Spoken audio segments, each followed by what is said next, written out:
ఇటీవలి కాలంలో మా దృష్టికి ఎక్కువగా వస్తున్న cyber crime FedEx or courier cyber crime.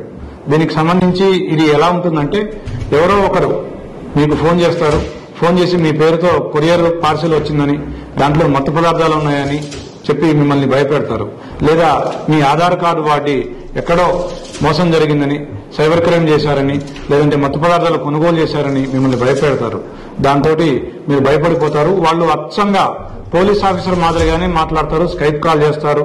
మిమ్మల్ని గంటలు లైన్లో కూర్చోబెడతారు. మీతో మాట్లాడుతూనే ఉంటారు. మీరు ముంబై రావాల్సి ఉంటుందని మిమ్మల్ని భయపెడతారు.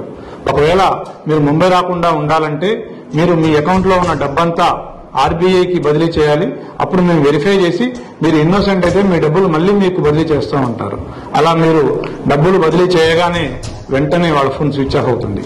అందుకే అలాంటి నేరాలు మీ దృష్టికి వచ్చినట్టయితే మేము సైబర్ క్రైమ్కి రిపోర్ట్ చేస్తామని ఒక మాట అనండి. వాళ్ళు ఇమ్మీడియట్ గా ఫోన్ కట్ చేస్తారు. లేదా ఒకవేళ మీరు వాళ్ళ మాటలు నమ్మి డబ్బులు ఏవైనా ట్రాన్స్ఫర్ చేసి ఉన్నట్టయితే వెంటనే 1 గంట లోపు 1930 నెంబర్కు ఫోన్ చేసినట్లయితే మీ డబ్బంతా కూడా హోల్డ్ అవుతుంది. మీ డబ్బు మళ్ళీ మీకు వెనక్కి వస్తుంది. Thank you.